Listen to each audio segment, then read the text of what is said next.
La sorcière des marais.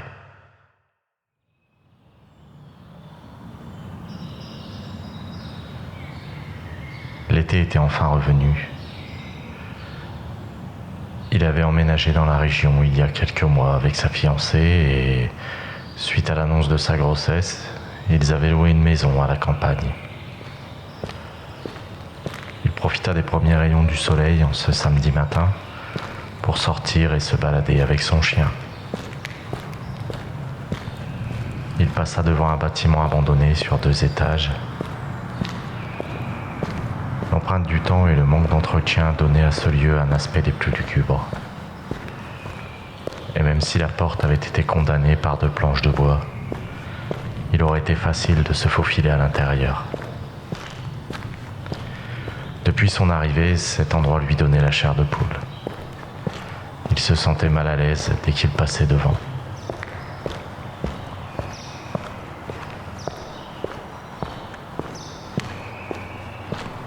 Il traversa le village, calme et paisible, et se dirigea vers un bois.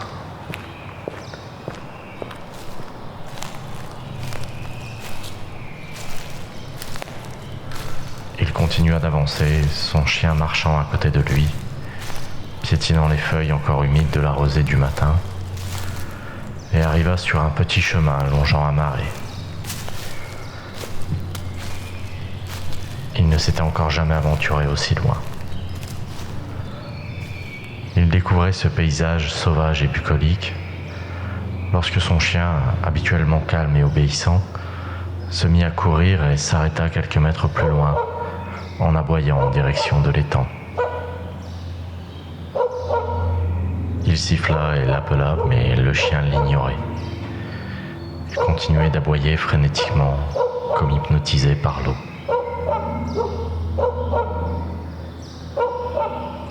Le voyant se rapprocher de plus en plus du rebord, il finit par attraper son collier et le ramena sur le chemin. Même s'il ne comprenait pas ce qui avait pu l'attirer, le chien continuait de fixer l'eau tout en avançant. Il finit par s'éloigner du bord de l'étang et retourna dans le bois qu'il devait traverser pour retourner au village. Mais cette fois-ci, quelque chose avait changé. L'atmosphère était étrange. Les arbres qui l'encerclaient semblaient l'épier. Son chien avait l'air terrorisé et avançait les oreilles rabattues. Son attitude redevenait de plus en plus étrange au fur et à mesure qu'il s'enfonçait dans ces bois. Voyant son chien paniquer, il s'arrêta et s'accroupit pour le caresser et le rassurer. Puis il se releva en se retournant et sursauta, se retrouvant face à un enfant. Il ne l'avait pas entendu arriver. Sa peau était verte et pâle, et il le fixait avec de grands yeux bleus. Ses vêtements semblaient être d'une autre époque. Il portait une salopette courte en velours et un gilet gris sur ses épaules. Son chien recula de quelques pas, devenant de plus en plus craintif. Il s'approcha alors de l'enfant et lui demanda ce qu'il faisait là, s'il était seul ou perdu. Mais il ne lui répondit pas. Il mit son index gauche sur sa bouche et de sa main droite, il sortit de sa poche une petite boîte à musique en bois. Il la lui tendit et murmura :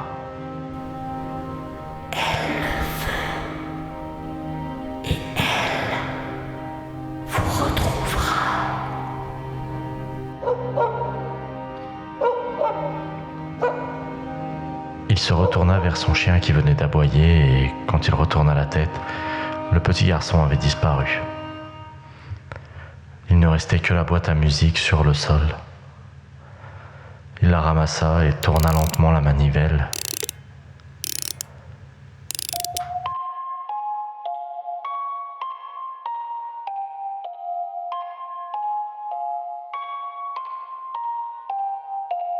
Cet air était étrange et le mettait mal à l'aise.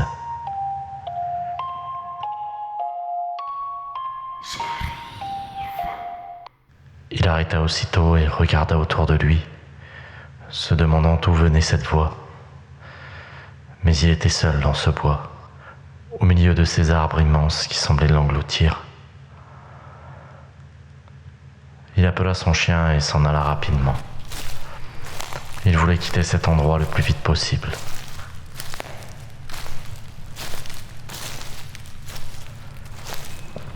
Il se rapprocha enfin du centre du village. Celui-ci était toujours aussi calme et paisible. Il reprenait ses esprits et repensait à ce qu'il avait vu et entendu dans ce bois. Puis il se dit qu'il devait sûrement s'agir d'une farce d'enfant, et qu'ajoutant à ça le lieu, le vent dans les branches, son imagination a fait le reste. Mais estimant qu'il avait eu assez de frayeur pour aujourd'hui, il contourna ce bâtiment abandonné et rentra chez lui.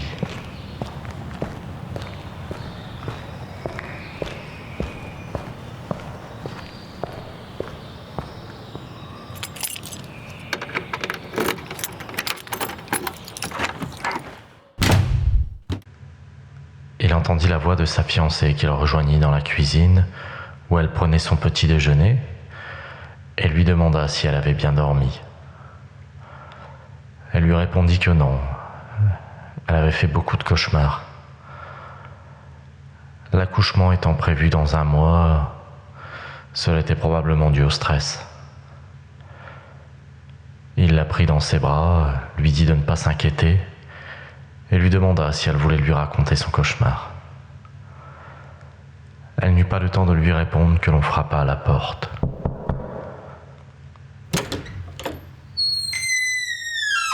Il ouvra et vit une femme plus petite que lui. Elle avait des cheveux blancs et devait avoir dans les 60 ans.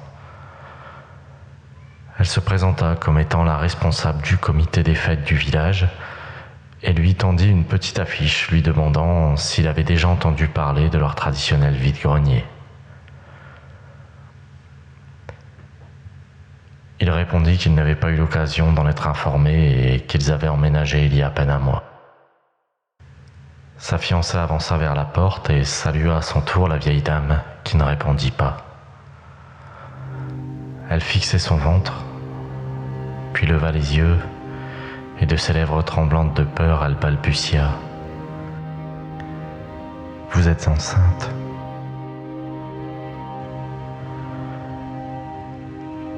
Le jeune couple se sentit gêné face à cette réaction. Puis la vieille dame sembla confuse et s'excusa et ajouta qu'elle espérait les revoir avant de partir précipitamment.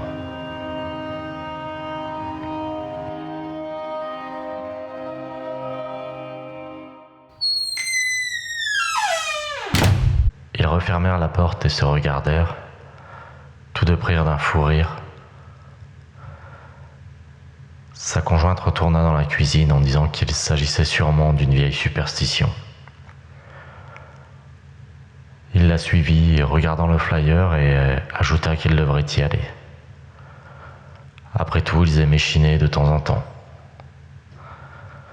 Il retira sa veste avant de s'asseoir en face d'elle et fit tomber la vieille boîte à musique qu'il avait eue dans les bois. Cette histoire lui était complètement sortie de la tête. Il la ramassa et tourna la manivelle en souriant.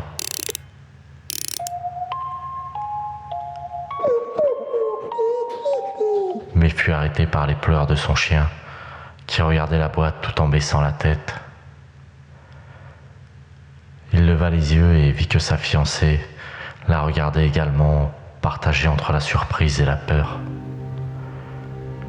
Il s'assit en face d'elle alors qu'elle lui demandait où il avait trouvé ça. Il sourit mais n'eut pas le temps de lui répondre qu'elle lui raconta son cauchemar, dans lequel elle avait entendu cette musique et vu un petit garçon lui tendre cette boîte. Il tenta alors de cacher sa stupéfaction. Il ne voulait pas l'inquiéter et lui dit juste qu'il avait trouvé l'objet par terre en se promenant. Ça ne devait être qu'une simple coïncidence. Il se leva et jeta la boîte à la poubelle, avant de prendre sa conjointe dans ses bras pour la rassurer.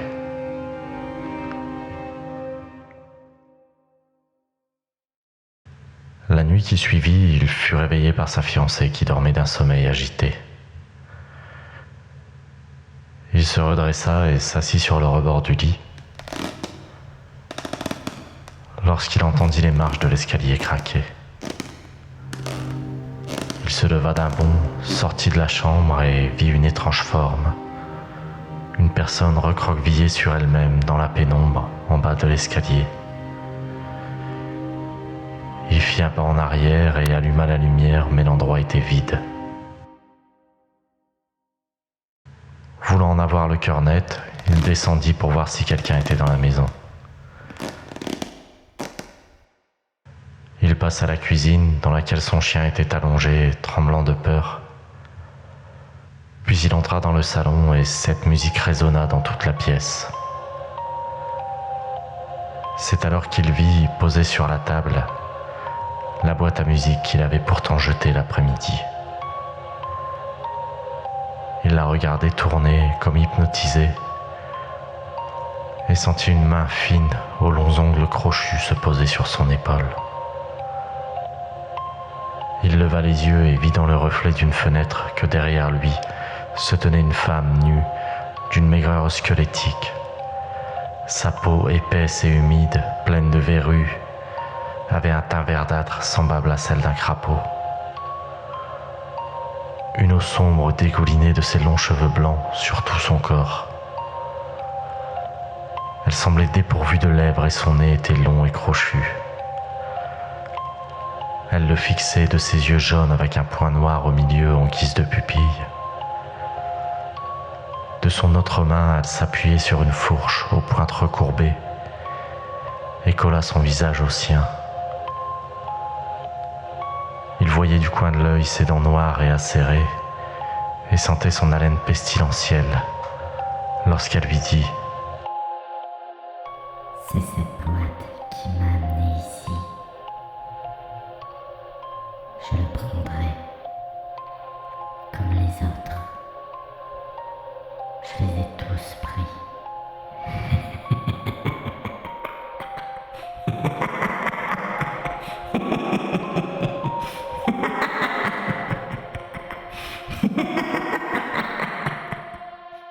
Il entendit ce rire résonner dans toute la pièce avant de perdre connaissance. Il sentit une main le pousser.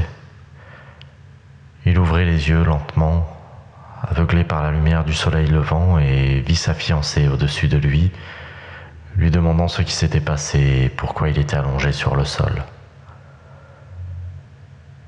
Il se redressa, ne sachant pas quoi répondre. Lui-même ne croyait pas à ce qu'il avait vécu.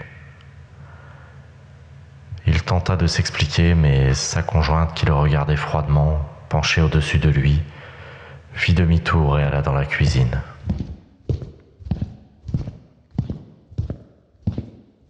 Il se releva et s'assit à table, face à elle. Elle avait le regard dans le vide. Il demanda alors si tout allait bien. Elle lui répondit oui de façon nonchalante, sans même le regarder. Il sentait que quelque chose n'allait pas. Il vit alors le flyers qu'on leur avait déposé pour le vide-grenier. Celui-ci avait lieu aujourd'hui. Il regarda de nouveau sa conjointe et lui dit qu'ils pourraient y aller ensemble. Ça serait l'occasion de sortir et de se vider l'esprit. Elle se leva et dit qu'elle préférait se reposer aujourd'hui. Elle fit demi-tour et se dirigea vers les escaliers pour se rendre dans sa chambre, puis s'arrêta et demanda sans se retourner à ce que l'on ne vienne pas la déranger, et ajouta qu'elle était exténuée.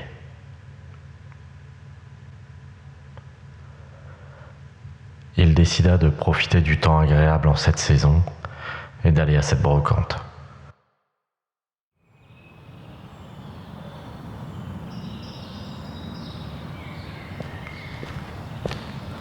Il descendit donc vers le centre du village et passa une nouvelle fois devant ce bâtiment lugubre et abandonné, devant lequel des exposants le fixaient d'une étrange façon. Il continua son chemin, se sentant mal à l'aise, alors que les habitants le dévisageaient de manière hostile. Il regardait les stands sans vraiment s'intéresser, lorsqu'un objet attira son attention. Posée sur un drap blanc sur le sol, une fourche recourbée, semblable à celle que tenait la créature qu'il avait vue la nuit précédente. Il prit l'outil et entendit « C'est un Groé ». Il leva la tête et face à lui se tenait la vieille dame qui s'était présentée chez lui la veille. Il la regarda d'un air surpris et elle répéta que l'outil qu'il tenait dans la main s'appelait un Groé. Il sourit, le reposa et lui dit qu'il n'en avait jamais vu. Il lui demanda à quoi cela servait. En retour, elle lui demanda s'il était sûr de n'en avoir jamais vu. Puis elle soupira et lui dit de le suivre. Il se faufila sur le côté du stand et lui emboîta le pas alors qu'elle poussait la lourde porte en bois pour rentrer dans la maison située derrière elle. Elle lui fit signe d'entrer et ils avancèrent dans un petit couloir au sol recouvert d'un vieux carrelage au motif terne et abîmé. Les murs étaient couverts d'une tapisserie verte délavée et au fond se trouvait une petite pièce avec une table jaunie par le temps et 2 chaises. Elle s'assit et lui fit signe de faire de même. Elle le regarda dans les yeux et lui dit qu'elle savait qu'il l'avait vu et que tout le monde ici le savait. Il demanda de quoi parlait-elle et c'est alors qu'elle lui raconta qu'une sorcière hantait les marais depuis toujours. Elle attire les enfants au plus près d'elle avant de les attraper avec son Groé et de les entraîner au fond des marais. Au fil des années, chaque habitant savait que s'il restait, il devait accepter de perdre un enfant. C'était un tribut qu'il devait verser. Il l'interrompit et se leva en disant qu'il perdait son temps, qu'il ne croyait pas en ce genre d'histoire. Elle lui parla alors de ce bâtiment abandonné qui lui faisait si peur et lui dit qu'il s'agissait de l'ancienne école. Puis elle ajouta « À quoi bon avoir une école s'il n'y a plus d'enfants ?» et lui demanda même s'il avait croisé beaucoup d'enfants depuis son arrivée. Il leva les yeux au ciel, fit demi-tour et se dirigea vers la porte.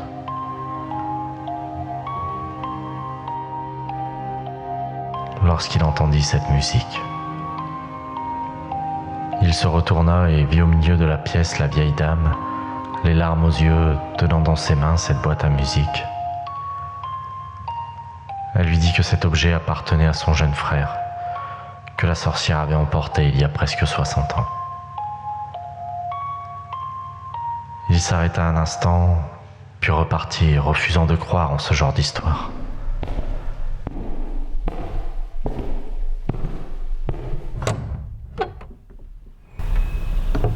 Il sortit et continua son chemin sans vraiment regarder autour de lui.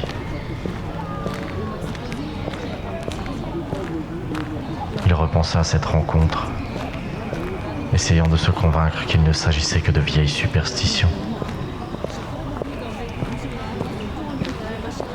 Il était sur le chemin du retour. Il passa devant cette ancienne école sans la regarder lorsqu'il entendit plusieurs personnes appeler à l'aide. Il se retourna, leva les yeux et vit la vieille dame qui venait de lui parler. Elle était sur le rebord du toit du bâtiment. Son regard croisa le sien.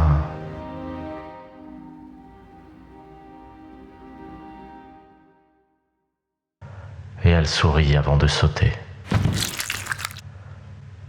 Son corps s'écrasa sur le sol dans une mare de sang.